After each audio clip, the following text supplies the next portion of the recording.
কবি সিদ্ধৰ বেদান্ত তত্ত্ব ব্যাখ্যা দুলৰী কবি নিগদতি শুনিও সম্প্ৰতি কহু বেদান্তৰ তত্ত্ব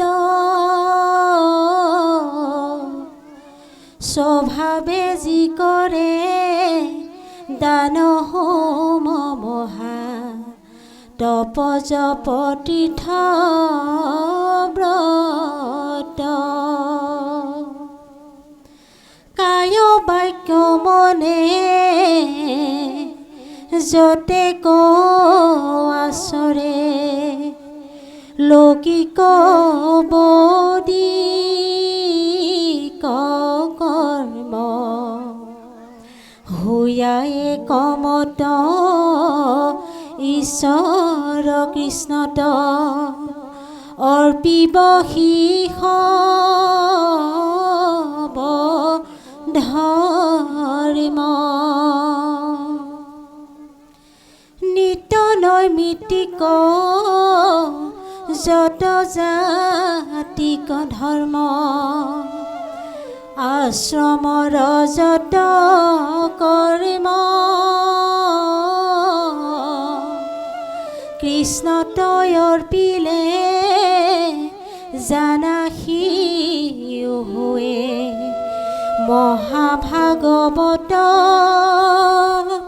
ধৰ্ম গৰ্বয় অহংকাৰ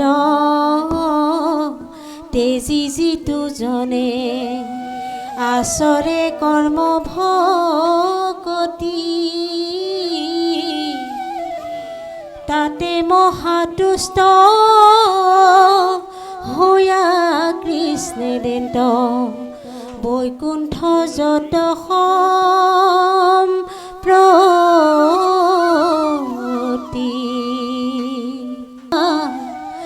অজ্ঞানীৰ ভয় জ্ঞানে হে কৰয় অন্তৰ যি কৰৈ ভকতি হেন শংকামতি তেজিয়া শুনায়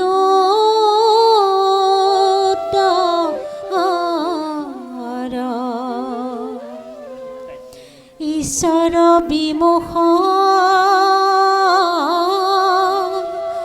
হোৱে যিটো নৰ ধৰে পিছুলে অজ্ঞানত পাহৰে নিজ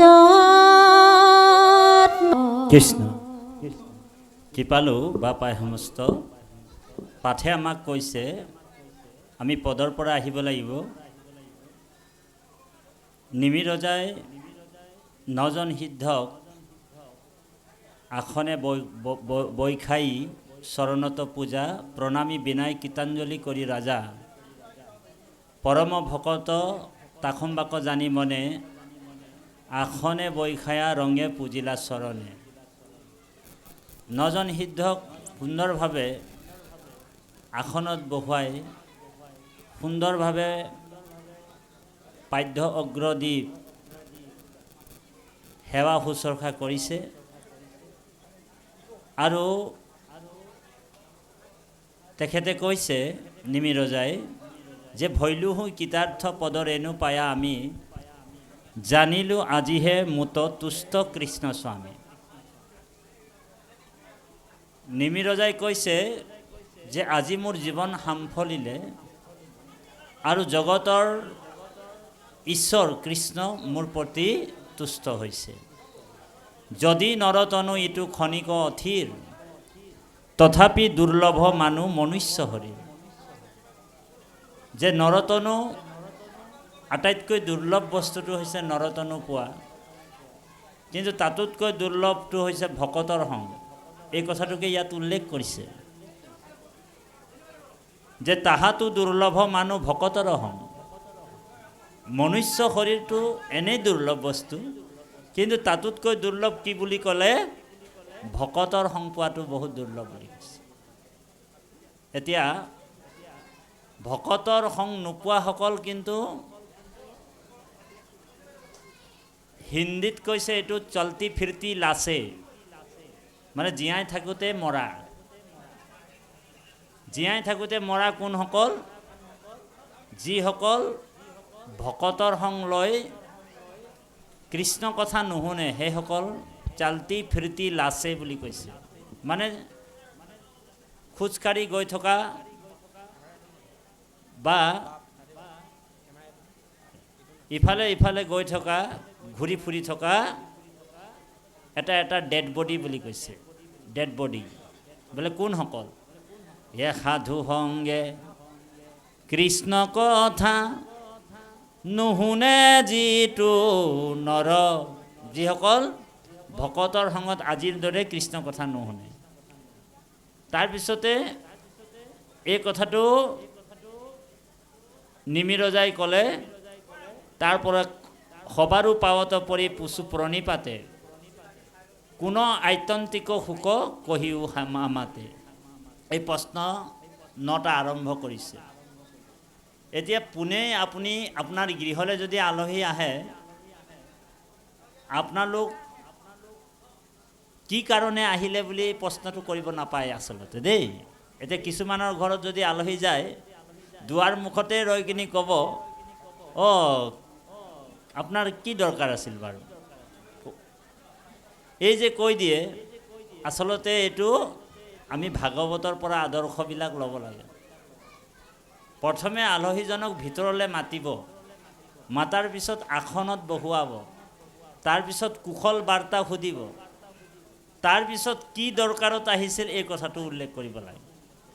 কিন্তু আলহীজন যাতে সোনকালে গুচি যায়, তাৰ কাৰণে কি কৰে বাৰু আমাৰ মানুহবিলাকে? কি কৰে বাৰু? তেওঁ গেটটো খুলি সোমাইছে, আইগৰাকী আহি ৰেডিয়ে হৈ যায় বাৰাণ্ডাত। কি দৰকাৰত আহিছিলে বাৰু আপুনি? তাৰপিছত ভিতৰত মতাৰ কথা বাদেই দে, তাৰ পৰাই কেনেবাকৈ যদি আলহীটো যাব পাৰে তেতিয়াহ'লে আৰু বেছি ভাল পায়। কিন্তু সেইটো আচলতে ভাগৱতৰ দৰ্শনত বা ভক্তি দৰ্শন বা গৃহস্থ জীৱনৰ দৰ্শনত নপৰে দেই বাপাই। এই কথাটো এটা কথা আমি ইয়াৰ পৰা সৰু সৰুকৈ জ্ঞানবিলাক ল'ব লাগে, সৰু সৰুকৈ দেই।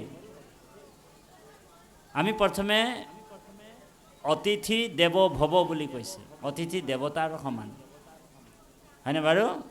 যেনেকৈ আপোনাৰ পিতৃ দেৱ ভৱ, পিতৃজনো আপোনাৰ দেৱতাৰ জ্ঞান কৰিব লাগিব, অতিথিও আপুনি দেৱতাৰ জ্ঞান কৰিব লাগিব। এই কথাবিলাক ভাগৱত ধৰ্মই আমাক শিকায়। তাৰপিছত কৈছে আত্যন্তিক সুখ কাক বুলি কৈছে, প্ৰশ্ন কৰিছে। তাৰপিছত পিছৰ প্ৰশ্নটো কৰিব, এই ৰাম অসাৰ সংসাৰ ইয়াত কিছু নাহি সিদ্ধি, ভকতৰ সংগ নৈখনে নৱনিধি। কোনোবাৰ শস্য ধৰ্ম কহিও কতাক, জাত তুষ্ট হোৱা কৃষ্ণে দেন্তয়া পোনাক। এতিয়া নিমিৰজাৰ আন এটা প্ৰশ্ন। নিমিৰজাই যিহেতু বিৰক্তি ভকত, তেওঁ সকলো কথা জানে, জনাৰ স্বত্বেও কিন্তু তেওঁ প্ৰশ্ন কৰিছে কি বুলি? অসাৰ সংসাৰ আত কিছু নাহি সিদ্ধি। মই বুজি পাইছোঁ, মোৰ ধন আছে, মোৰ টকা আছে, সম্পত্তি আছে, বৈভৱ আছে, ঐশ্বৰ্য সকলোখিনি আছে, কিন্তু এইবিলাক কিন্তু মোৰ অসাৰ বস্তু, সাৰ নহয়। এতিয়া আমাৰো ধন জন সকলোৰে আছে, মাটি বাৰী কাৰোবাৰ 20 বিঘা, কাৰোবাৰ 18 বিঘা, হয়নে বাৰু? আছে নহয় সকলোৰে মাটি বাৰী। আৰু বছৰে বছৰে আপোনালোক তাৰ পৰা কি কৰে বাৰু? ধান ৰুৱে, ধান খেতি ভাল ফচল পায়, হয়নে বাৰু? আৰু গোটেই বছৰ বোলে এই বছৰৰ খেতিটো বোলে আমাৰ বৰ ভাল হ'ল দেই, বোলে এই খেতি কৰাৰ পিছত আমাৰ বোলে এটকাও পইচা খৰচ কৰিবলগীয়াত এই বছৰ বাকী যিমান চাকৰিৰ ধনবিলাক জমা হৈ গ'ল, হয়নে? কিন্তু এইবাৰ আমি ঘৰৰ চাউলে খাই গোটেই বছৰ ঘৰৰ চাউলকে খাই থাকিলোঁ। তো এই ধনবিলাক সকলোৰে আছে, ধন জন জীৱন যৌৱন সকলোৰে সম্পূৰ্ণৰূপে পৰিপূৰ্ণৰূপে আছে। কিন্তু থকাৰ স্বত্তেও নিমি ৰজাৰো আছে, আমাৰো আছে। কিন্তু নিমি ৰজাই কৈছে এইবিলাক অসাৰ। অসাৰ মানে সাৰ বস্তু নহয়। সাৰ আৰু অসাৰ দুটা বস্তু। সাৰ মানে হৈছে সত্য, যিটো চিৰস্থায়ী, আৰু অসাৰ মানে অস্থায়ী। পাৰ্মানেণ্ট ৰেচিডেঞ্চি বুলি লিখে নহয় আপোনালোক, চাৰ্টিফিকেট এটা দিয়ে নহয়, কি বুলি কয় এইটো, PRC নেকি? PRC। এতিয়া এই PRC চাৰ্টিফিকেটটো পাই কিনি আপুনি মই ভাবিছোঁ যে মই ইয়াত পাৰ্মানেণ্ট ৰেচিডেঞ্চি, ইয়াতে বাস কৰি আছিলোঁ আৰু ইয়াতে সদায় দিন থাকিম, পাৰিবনে কোনোবা? নোৱাৰে। আচল পাৰ্মানেণ্ট ৰেচিডেঞ্চিটো আমাৰ ক'ত আছে? ভগৱন্তৰ পৰম ধামতে আছে। আমাৰ এড্ৰেছটো, মূল ঠিকনাটো ক'ত? আমি ক'ৰ পৰা আহিছিলোঁ সকলোৱে জানিব লাগিব, হয়নে প্ৰভু? আমি ক'ৰ পৰা আহিছিলোঁ, আমাৰ আচল ঠিকনাটো ক'ত? আমি নিজৰ ঠিকনাটো পাহৰি আছোঁ ইয়াত, এই সংসাৰত। এতিয়া এই ঠিকনাটো আমি এই ভাগৱতৰ জৰিয়তে গম পাই যাম যে আমাৰ আচল ঠিকনাটো কি। সেইকাৰণে ৰজা পৰীক্ষিতই উত্তম প্ৰশ্ন এটা শুকগুৰুক সুধিছিল, তোমাৰ চৰণে মৰণ সময়ে পুছুহু প্ৰভু সাম্প্ৰত মিৰিয়মান লোক সদায় কি কৰ্ম কৰিবে ইটো লোকত কাহাক শুনিবে কাহাক স্মৰিবে কাহাক জপিবে লোক ভজিবাৰ যোগ্য কোননো দেৱতা কহিও মোক সত্তৰে। ৰজা পৰীক্ষিতৰ উত্তম প্ৰশ্ন। ৰজা পৰীক্ষিতে কৈছে, তোমাৰ চৰণে মৰণ সময়ে, মই মৃত্যু বেলিকাত তোমাৰ চৰণত এটা প্ৰশ্ন কৰিছোঁ, প্ৰথম প্ৰশ্ন, যিটো প্ৰশ্নত ভাগৱতৰ সৃষ্টি হৈছে, 18,000 শ্লোক। ৰজা পৰীক্ষিতে কৈছে, তোমাৰ চৰণে মৰণ সময়ে পুছুহু প্ৰভু সাম্প্ৰত মিৰিয়মান লোক সদায় কি কৰ্ম কৰিবে ইটো লোকত। এতিয়া ৰজা পৰীক্ষিতে ক'ব পাৰিলেহেঁতেন, প্ৰশ্ন কৰিব পাৰিলেহেঁতেন যে মই মৰিবলৈ গৈছোঁ, 7 দিনৰ পিছত মোক মাৰিব তক্ষকে, মই মৰি যাম, মোৰ কাৰণে কিবা দৰৱ আছে, ঔষধ আছে, পটাপট মোক দি দিয়া, মই খাই দিম, মই বাচি যাম, হয়নে বাৰু? এনেকুৱা প্ৰশ্ন কৰিব পাৰিলেহেঁতেন। কিন্তু সেই প্ৰশ্নটো ৰজা পৰীক্ষিতে কৰা নাই। ৰজা পৰীক্ষিতে কৈছে, আমি সকলোৱে মৰিবলৈ গৈ আছোঁ, মিৰিয়মান লোক, আমি সকলোৱে মিৰিয়মান লোক, আমি সকলোৱে মৰিবলৈ গৈ আছোঁ, আমাৰ সকলোৰ কাৰণে কিবা এটা ঔষধ আছে যদি দিয়া। এতিয়া প্ৰশ্নটো সেইটোৱে হ'ব লাগে। এতিয়া আমি সকলো কেনেকৈ মৰিবলৈ গৈ আছোঁ বাপাইসকল? বৰ গুৰুত্ব দৰ্শন এইটো। এদিন দুদিনকৈ আমাৰ আয়ুটো গৈ আছে। সূৰ্যৰ লগত জগতৰ আয়ু হৰৈ। আজি সূৰ্যটো উদয় হৈছে, উদয় হোৱাৰ পিছত গধূলি মাৰ যাব, আৰু সূৰ্যটো যেতিয়া ডুবি যাব আজিৰ দিনটো পাৰ হৈ যাব। আজিৰ দিনটো আকৌ কালিলৈ উভতি আহিবনে? আহিবনে আইসকল? নাহে। তাৰমানে আমাৰ জীৱনৰ আয়ু এদিন কাট খাই গুচি গ'ল। আজিৰ দিনটো কালি আৰু উভতি নাহে, তাৰমানে আমাৰ জীৱনৰ আয়ু এটা দিন পাৰ হৈ গ'ল, হয়নে বাৰু? গতিকে আমিও মৰিবলৈ গৈ আছোঁ। ৰজা পৰীক্ষিত যেনিবা মৰিব 7 দিনৰ ভিতৰত, আৰু আপুনি ময়ো মৰিব লাগিব 7টা দিনৰ ভিতৰত। আজি কি বাৰ? শুক্ৰবাৰ, হা? শনিবাৰ। অহা শুকুৰবাৰৰ ভিতৰত 7টা দিন আমাৰো। 7টা দিন ৰজা পৰীক্ষিতৰো আৰু 7টা দিন আমাৰ। কাৰণ 8 নম্বৰ দিন কোনো কেলেণ্ডাৰতে নাই। ঔ হৰি ঔ ৰাম, আছেনে 8 নম্বৰ দিন কোনো কেলেণ্ডাৰত আছেনে? লিখা থাকে নেকি 8 নম্বৰ দিন? ওলাই দিব পাৰেনে? নোৱাৰে। 7টা দিন ৰজা পৰীক্ষিতৰ, 7টা দিন আমাৰ আপোনাৰ সকলোৰে। সেইকাৰণে এজন গজল গায়কাৰ, গালিব নামৰ ছায়েৰকাৰে, এজন গায়কাৰে এজন গীত এটা গাইছে হিন্দীত। সেই গীতটো মই গাই দিম।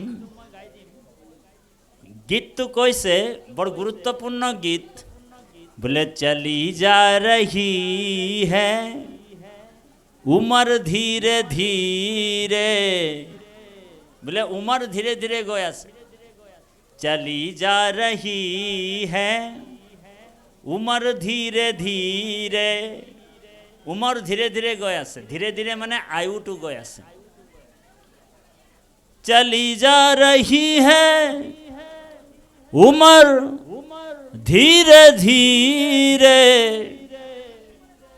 सुबह शाम 8 पहर धीरे धीरे, चली जा रही है उमर धीरे धीरे। सुबह शाम 8 पहर धीरे धीरे, रातिपुৱা গধূলি আবেলি, হয়নে বাৰু? এই 8টা পহৰ আমাৰ পৰা আঁতৰি আঁতৰি গৈ আছে, ধীৰে ধীৰে গৈ আছে। চলি যা ৰহি হে উমৰ ধীৰে ধীৰে, আমাৰ আয়ুটো গৈ আছে ধীৰে ধীৰে ধীৰে ধীৰে, লাহে লাহে লাহে লাহে। বচপন ভি বিতি, বচপন গ'ল, শৈশৱকালটো পাৰ হৈ গ'ল। আপোনালোকৰ শৈশৱকালটো এতিয়া ঘূৰাই আহিবনে? বচপন ভি বিতি জৱানী ভি বিতে, জৱানীও গ'ল, বোলে যৌৱন কালটো গ'ল। বোলে বুঢ়াপে কো হো ৰহি হে असर धीरे धीरे, चली जा रही है उमर धीरे धीरे। লাহে লাহে আমি বুঢ়া হৈছোঁ। আমাৰ আইসকলক কৈছোঁ দেই, বেয়া নাপাব। আপোনালোকৰ আগৰ যিটো শ্বাইনিং আছিল, এইটো আৰু ঘূৰাই আহিবনে? যিমান ডাঙৰ বিউটি পাৰ্লাৰলৈ যাওক, বিউটি পাৰ্লাৰত গৈ গৈ বোলে অকল বোলে ডাঙৰ ডাঙৰ দামী দামী ক্ৰীম ঘঁহিছোঁ, হয়নে বাৰু? সেই ক্ৰীমবিলাক লৈ মুখত ঘঁহিলেও কিন্তু আগৰ যিটো শ্বাইনিং আইসকলৰ ঘূৰাই নাহে। বোলে কিয় নাহে? বোলে উমৰ ধীৰে ধীৰে গৈ আছে আয়ুটো। চলি যা ৰহি হে উমৰ ধীৰে ধীৰে, বচপন ভি बीती जवानी भी बीती, বুঢ়াপে কো হো ৰহা হে असर ধীৰে ধীৰে। লাহে লাহে আমি বুঢ়া হৈছোঁ। আমাৰ এতিয়া ছালবিলাক সুতুৰা সুতুৰি হৈছে দেই। এতিয়া ক্ৰীম ঘঁহিলে কামত নাহে। ঔ হৰি ঔ ৰাম, হয়নে? সেইকাৰণে কৈছে অসাৰ অসাৰ সংসাৰ আত কিছু নাহি সিদ্ধি। এতিয়া আমাৰ ভগৱানে এটা এটা ছিগনেল, এটা এটা সংকেত আমাক পঠাই আছে। ইয়াৰ পৰা চুলিটো পকিছে, আমাৰ বাপজনৰ পকিছে বাৰু। ইয়াৰ পৰা চুলিটো পকিবলৈ আৰম্ভ কৰে। ইয়াৰ পৰা তাৰমানে চুলিটো ইয়াৰ পৰা কিয় পকে জানেনে? তাৰমানে কাণখনক কয়, তই এতিয়া বুঢ়া হৈছ, তই সোনকালে ভকতৰ সংগ ল। বুজি পাইছেনে? চুলিটো ইয়াত কিয় পকে, ইয়াৰ পৰা কিয় আৰম্ভ কৰে? কাণটোক প্ৰথমে কয় যে তই এতিয়া বুঢ়া হৈছ, তই এতিয়া ভকতৰ সংগ ল, ভগৱন্তৰ নাম গুণ ল, কাৰণ সময় তোমাৰ আৰু বেছি নাই। সেইকাৰণে ছিগনেলটো ইয়াত দিয়ে প্ৰথম। তথাপিও মানুহবিলাকে আকৌ চেতন নাই। বোলে কি? বোলে এই যে কালাৰ আছে নহয়, আজিকালি কালাৰবিলাক ওলাইছে নহয়, বোলে কালাৰবিলাক লগাই কিনি কি কৰিব? ইণ্ডিকা লগাই ল'ব, চুলিটো ক'লা কৰি লয়। মই বুঢ়া হোৱা নাই, মই নমৰিম, মই আৰু বহুত দিন জীয়াই থাকিম। চুলিটো কালাৰ কৰি লয়, হয়নে? অ হৰি ৰাম। তো ভগৱানে ভাবে কি ৰকম মানুহ ৰেই, বোলে মানুহটোক বোলে মই ছিগনেল দিছিলোঁ, প্ৰথম ছিগনেলটো, বোলে ছিগনেলটো দিওঁতেও ই নাই মনা। তো ছিগনেল দিওঁতে যদি নামানে তেনেহ'লে এক্সিডেণ্টটো হ'বই আৰু। অ হৰি অ ৰাম। গতিকে সাৱধান। সেইকাৰণে নিমি ৰজাই কৈছে, এ অসাৰ সংসাৰ ইয়াত কিছু নাহি সিধি, ভকতৰ সংগ অনুক্ষণে নৱনিধি। আজি আপোনালোক আমি যে ভকতৰ সংগ ল'লোঁ, আজি ইয়াত আহি বহি গ'লোঁ, আজি আমি নৱনিধি লগ পালোঁ। নৱনিধি মানে ভগৱন্তৰ নবিধ ভক্তি আমাৰ হৃদয়ত প্ৰকাশ হ'ব। বোলে ক'ত হ'ব? যেতিয়া আমি ভকতৰ সংগত বহিম। দেই বাপাইসকল, তো এই নৱনিধি পাই নিমি ৰজাই কেনেকৈ সন্তুষ্ট হ'ব 9টা প্ৰশ্ন কৰিছে। তাৰপিছত কৈছে, কোনোবা ৰহস্য ধৰ্ম কহিও তাক, জাত তুষ্ট হৈয়া কৃষ্ণ দেন্ত আপোনাক। ভগৱন্ত ভকতৰ অধীন হৈ যায়, বিক্ৰী হৈ যায়। ভগৱানকো আপুনি কিনিব পাৰে। ভগৱন্তৰ ওচৰত আপুনি মই যেতিয়া বিক্ৰী হৈ যাম, ভগৱানক কৈছে ময়ো তাৰ ওচৰত বিক্ৰী হৈ যাম।